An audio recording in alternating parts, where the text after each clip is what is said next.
네, 기다리던 일요일 4부 시간입니다. 바로 굿모닝 인문학이 여러분을 만날 차례죠. 원광대학교 HK플러스 동북아시아 인문사회연구소와 함께하는 찾아가는 인문학, 바로 굿모닝 인문학 변함없이 이청훈 아나운서가 다녀왔습니다. 어서 오세요. 안녕하세요. 반갑습니다. 네, 오늘 주제는 뭔가요?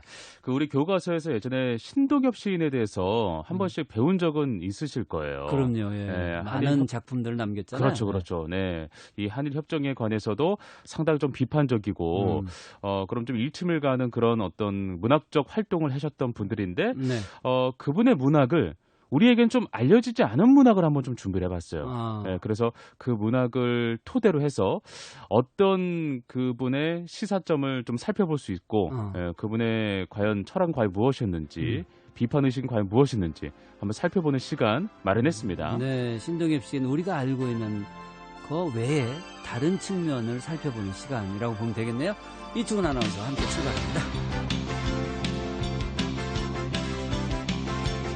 원광대학교 HK플러스 동북아시아 인문사회연구소와 함께하는 찾아가는 인문학, 굿모닝 인문학, 오늘 이은홍 교수님과 함께하겠습니다. 교수님 안녕하세요. 안녕하세요. 네, 반갑습니다, 교수님. 네, 자 오늘 주제가 한일협정과 신동엽의 서울이에요. 어떤 내용일지 상당히 좀 궁금한데 먼저 한번 말씀 들어보고 시작할까요? 네, 오늘은 신동엽 시인의 시 한 편을 같이 읽어보려 합니다. 네. 신동엽 시인은 우리에게도 친숙한 시인이라고 생각하는데요. 네네. 교과서에서도 자주 만나볼 수가 있고요. 맞아요. 네, 신동엽 시인 하면 어떤 작품이 생각나세요? 아무래도 뭐 교과서에 좀 많이 수록돼 있었던 껍데기는 가라. 예. 그가 가장 먼저 떠오릅니다. 예. 4월도 알맹이만 남고 껍데기는 가라라는 어떤 그런 구절이 굉장히 좀 인상 깊잖아요. 네, 맞습니다. 저도 그렇게 생각합니다. 김수영 시인도 이 작품에 대해서 후한 평을 남겼습니다. 네. 참여시의 정리라는 글에서 이렇게 표현을 하고 있는데요. 네네. 그의 카랑카랑한 여무진 저음에는 대가의 기품이 서려 있다. 어떤 민족의 정신적 방명, 희미한 빛 같은 것을 암시한다라고 말하고 있습니다. 예. 예, 카랑카랑한 여무진 저음이라는 표현이 껍데기는 가라에 대한 적확한 평가가 아닌가 싶습니다. 물론 김수영 시인은 신동엽 시인의 시 세계가 다소 과한 애국주의로 흘러가진 않을까 하는 우려도 함께 덧붙이긴 했습니다. 그렇군요. 네, 이렇게 신동엽 시인 하면 껍데기는 가라가 가장 먼저 떠오르지만 네. 오늘은 서울이라는 조금 낯선 시를 읽어보려고 하는데요. 이 시는 시인 사후에 유작으로 발표된 시입니다. 아, 그래요? 네, 껍데기는 가라보다 2년 뒤에 발표된 시이기도 합니다. 네, 시 내용이 상당히 좀 궁금하네요. 저도 한 번도 보지 못했던 시라. 네. 네. 시 낭송을 부탁드려도 괜찮을까요? 아, 시낭송이요? 네네. 아, 그러면 제 목소리보다 뭔가 좀 더욱더 카랑카랑한 목소리에 네. 우리 목순 아나운서의 목소리로 한번 좀 시낭송을 만나보도록 하겠습니다. 네. 목순 아나운서 나와주세요. 초가을, 머리에 손가락 빗질하며 남산에 올랐다. 팔각정에서 장안을 굽어보다가 갑자기 보리씨가 뿌리고 싶어졌다. 저 고층 건물들을 갈아엎고 그 광활한 땅에 보리를 심으면 그 일랑일랑마다 얼마나 싱싱한 곡식들이 사시사철 물결칠 것이랴. 서울 사람들은 벼락이 무서워 피르탑을 높이 올리고 산다. 내일이라도 한강 다리만 끊어놓으면 열흘도 못 가 굶어 죽을 특별 시민들은 과연 맹목 기능자이어선가 도열병약 광고며 비료 광고를 신문에 내놓고 점잖다. 그날이 오기까지는 끝이 없을 것이다. 숭례문 대신에 김포의 공항, 화창한 반도의 가을 하늘, 월남으로 떠나는 북소리, 아랫돌이서 목구멍까지 열어놓고 섬나라에 굽실거리는 은행 소리. 조국아, 그것은 우리가 아니었다. 우리는 여기 천연히 밭 깔고 있지 아니한가. 서울아, 너는 조국이 아니었다. 500년 전부터도 떼내버리고 싶었던 맹장. 그러나 나는 서울을 사랑한다. 지금쯤 어디에선가 고향을 잃은 누군가의 누나가 19세기적인 사랑을 생각하면서 그 포도송이 같은 눈동자로 고무신 공장에 다니고 있을 것이기 때문에. 그리고 관수동 뒷거리, 휴지 줍는 똘마니들의 부은 눈길이 빛나오면 서울을 사랑하고 싶어진다. 그러나 그날이 오기까지는.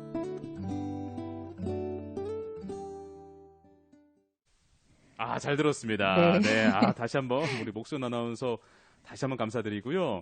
이 가을에 또 시 하니까 굉장히 좀 잘 어울리긴 하네요. 네, 맞습니다. 네. 이 시는 제목 그대로 서울의 풍경과 그 풍경을 바라보는 어떤 한 사람의 시선을 그리고 있습니다. 네. 네, 이 말을 하는 화자라고 할 수가 있는데요. 네. 화자는 서울의 중심부에 남산이 있죠. 이 남산의 팔각정에 올라가서 서울을 내려다봅니다. 고층 건물이 가득하잖아요. 서울 시내는요. 네. 네, 근데 여기를 바라보던 화자가 갑자기 엉뚱한 생각을 합니다. 보리 씨앗을 가득 뿌려서 네. 보리가 일렁이는 공간으로 서울을 바꾸고 싶다. 이런 생각을 하는 거죠. 갑자기? 네. 네. 이렇게 시인의 엉뚱한 생각 이면에는 사실 서울이라는 공간에 대한 시인의 비판적인 인식이 자리 잡고 있습니다. 네. 이 부분을 바로 서울의 풍경을 묘사하는 곳에서도 확인할 수가 있는데요. 예. 시 내용 구절을 잘 생각해 보시면 네. 벼락이 무서워 피레탑을 올리고 살면서도 도열병 광고, 그러니까 벼의 병충해를 치료하기 위한 농약을 광고하는 곳이라고 서울을 묘사하고 있습니다. 허허.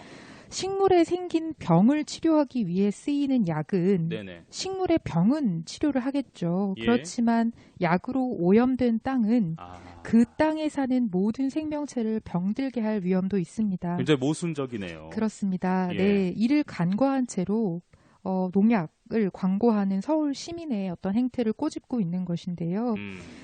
이렇게도 볼 수 있을 것 같습니다. 하늘의 벼락은 무서워하면서 해서 피레탑을 세우지만 농약으로 땅은 제압할 수 있다고 생각하는 거죠. 하늘과 땅이 연속한 자연, 이런 것을 인식하지 못하는 것이라 볼 수가 있겠습니다. 네. 그러니까 그 현대인의 어떤 어리석음, 을 네. 굉장히 좀 비판하기도 하고, 네. 어떤 자연과의 화합과 어떤 그런 생태계를 인지하지 못하는 어떤 인간적인 단편적인 맞습니다. 사고를 좀 꼬집는 네. 그런 내용이라고도 볼 수가 있겠네요. 네, 맞습니다. 사실 이 시는 서울에 대한 비판이기도 하지만 예. 네, 말씀 주신 것처럼 단편적이고 단선적인 사고에 대한 비판이기도 합니다. 네네. 네, 시인은 다음 연에서 좀 이어서 서울 풍경을 묘사를 하는데요. 네. 이 부분은 피레탑을 올리거나 농약 광고를 하는 서울의 풍경보다는 다소 추상적으로 제시가 되고 있습니다. 네. 제가 한번 좀 그 부분을 한번 좀 소개를 하면 좋을 것 같은데. 네. 월남으로 떠나는 북소리, 아랫돌이서 목구멍까지 열어놓고 섬나라에 굽실거리는 은행 소리.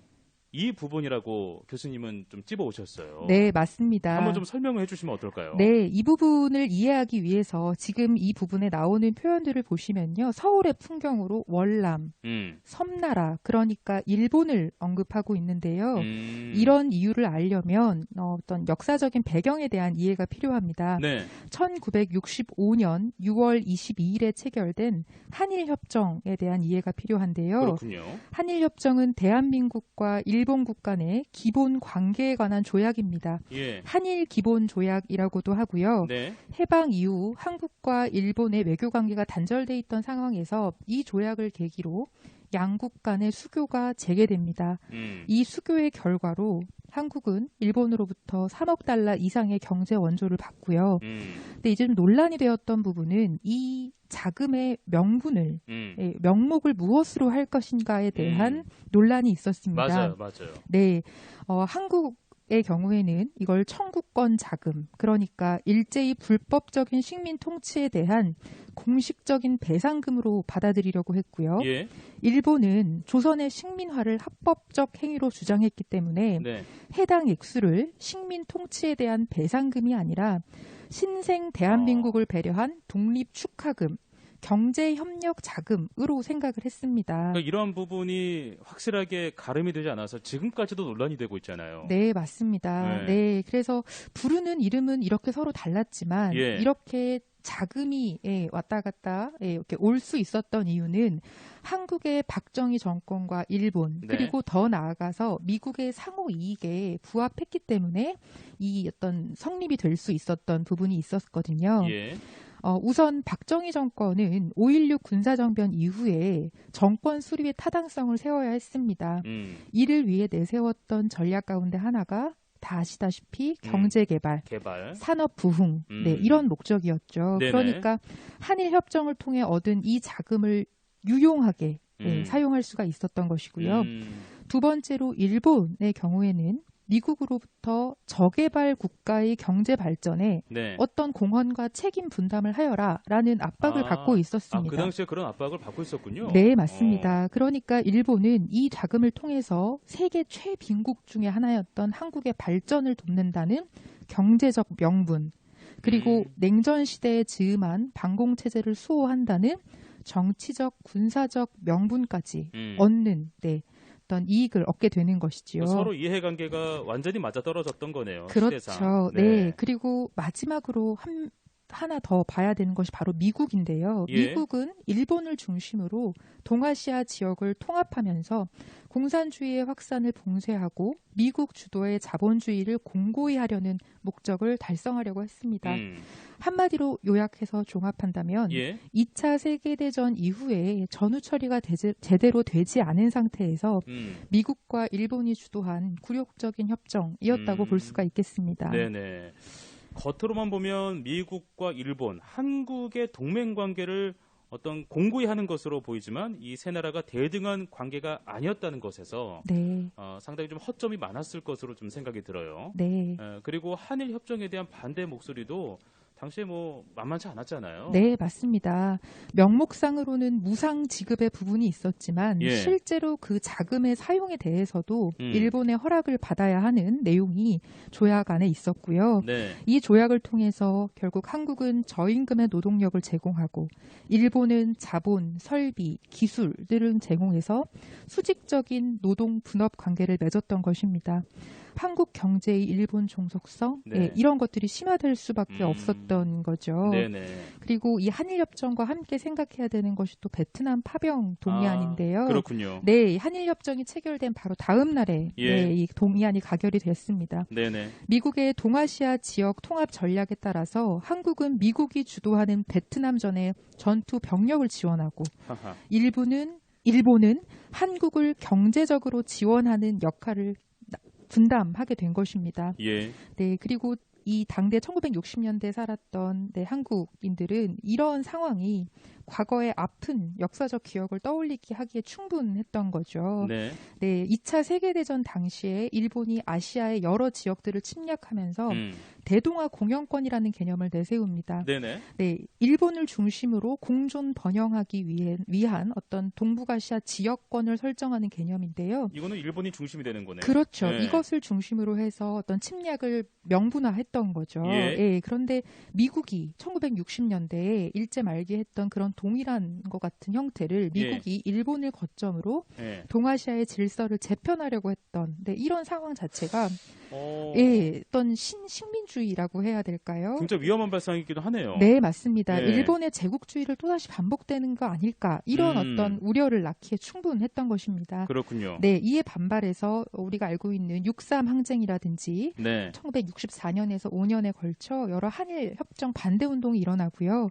문학인들도 1965년 7월 9일에 한일 협정 반대 운동, 한일 협정 조약을 파기하라라고 네. 하는 성명을 발표하면서 여기 참여했던 시인들이 마해송, 박경리, 하근찬, 조병화 그리고 오늘 우리가 다룰 신동엽 시인도 아하. 이곳에 포함이 되어 있습니다. 그렇군요. 네, 그래서 조금 한계라고 해야 될까요? 아쉬운 점이라고 한다면 이것들이 대부분 재경, 그러니까 서울에 거주하는 작가들을 중심으로 했고 네. 결국에는 서명 운동 이상으로 발전하지 못했다는 아쉬움도 분명히 있습니다. 네, 알겠습니다. 아무튼 그 당시 이제 시대적 상황에서 무인들이 중심에 서 있었다라는 것은 분명한 사실인 걸로 좀 보여지고요. 네, 맞습니다. 말씀 듣다 보니까 아까 제가 좀 낭독해드렸던 신동엽 시인의 서울에서 월남으로 떠나는 북소리, 아랫도리에서 목구멍까지 열어놓고 섬나라에 굽실거리는 은행소리, 이 부분이 베트남 파병과 일본으로부터의 경제 원조를 받았던 한일협정에 대해서 신동엽 시인이 비판적인 견해를 표현했던 거구나. 네. 라는 것을 알 수가 있네요. 네. 교수님의 설명을 들어보니까. 네, 맞습니다. 그런데 여기서 조금 더 자세하게 살펴볼 부분은요. 바로 앞서서 비판했던 서울의 풍경과 한일협정 사이의 관계, 그리고 다소 엉뚱하게 상상했던 서울을 보리밭으로 만들고 싶다고 했던 화자의 상상력 사이의 관계입니다. 맞아요. 저희가 초반에 얘기했잖아요. 네, 맞습니다. 이거는 또 어떤 관계가 있을지. 네. 네, 시인에게 하늘 따로 땅 따로 식의 단편적인 사고방식과 한일협정은 굉장히 닮아 있었던 것으로 보였던 거죠. 그러니까 번개가 무서워서 피레침은 세우지만 네. 농약 광고하는 농약을 광고하는 네. 땅을 지배할 수 있다라는 어떤 인간의 어떤 그런 모순적인 네, 맞습니다. 그것을 이런 식으로 또 연계가 돼서 비판이 가능하군요. 네, 그렇게 비판을 한 것이죠. 예. 그래서 청산해야 하는 과거를 원조, 배상의 자본 논리로 바꾸는 것, 네, 이런 어떤 한일 협정 자체가 단편적으로 역사를 인식한 결과라고 볼 수가 있고요. 예. 그래서 이제 신동엽 시인은 이게 우리 민족의 고통과 아픔을 자본으로 바꾸는 행위는 우리 민족에 대한 존중을 버린 게 아닌가, 이런 비판적 의식을 표현했던 것입니다. 예. 그래서 다시금 그 부분을 한번 돌아가서 보면요. 네. 보리밭으로 만들고 싶어 했던 그 욕망, 그 희망의 이면에는 실제로 식물의 보리만이 가득한 공간, 정말 서울을 다 그렇게 바꾸자라는 의미보다는 네. 사실 상징적으로 이해를 해야 되는 부분인 거죠. 그렇죠, 그렇죠. 네, 보리를 심고 가꾸는 일, 그러니까 땅을 경작하는 인간은 어떤 삶의 지표가 될 수 있다는 거죠.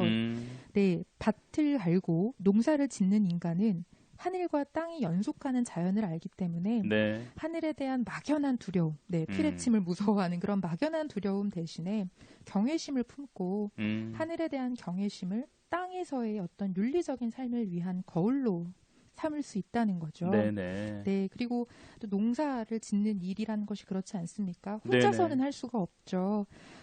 땅과 하늘, 보이지 않는 미생물, 그리고 함께하는 노동들이 어울려졌을 때 가능한 것이 농사 아니겠습니까? 네. 네, 그래서 이런 어떤 자연과 이웃에 대한 애정과 공경, 이런 것들을 배우는 게 바로 경작하는 삶이라고 할 수가 있겠습니다. 그렇군요. 네, 그래서 결국 신동엽 시인이 이 서울이라고 하는 시를 통해서 말하고 네. 싶은 것은 바로 이렇게 요약을 할 수가 있겠습니다. 음. 피레침은 무서워하면서 도열병약을 무비판적으로 광고 판매하는 식의 단편적인 접근이 한일협정과 같은 결과를 초래했고 예. 이는 우리와 우리 주변 세계를 피폐하게 하는 것이기 때문에 보리를 경작하는 삶처럼 공생 공존의 어떤 그런 접근, 우리와 세계, 과거와 현재에 대한 순환적인 인식을 회복해야 한다라고 네. 말하고 있는 것입니다. 네. 그리고 이러한 관점은 단순히 한일협정이라고 하는 1965년도의 일이 아니라 네네.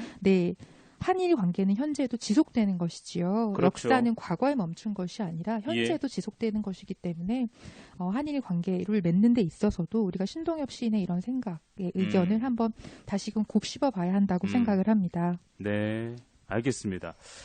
정말 교수님을 통해서 저희 옛날에 교과서에서 배울 때는 그냥 시험을 보기 위해서 배우는 측면들이 많았잖아요. 네, 맞습니다. 다시 한번 이 신동엽 시인의 시를 보면서 앞으로 우리가 좀 어떤 삶을 살아가야 되고 또 이 관계 속에서 어떻게 우리가 대처를 해 나가야 되는가라는 네. 어떤 그런 방향성을 한번 좀 배운 게 아닌가 하는 생각이 좀 들어서 아주 뜻깊은 시간이었던 것 같습니다. 네. 자, 오늘 원광대학교 HK 플러스 동북아시아 인문사회연구소와 함께하는 찾아가는 인문학 굿모닝 인문학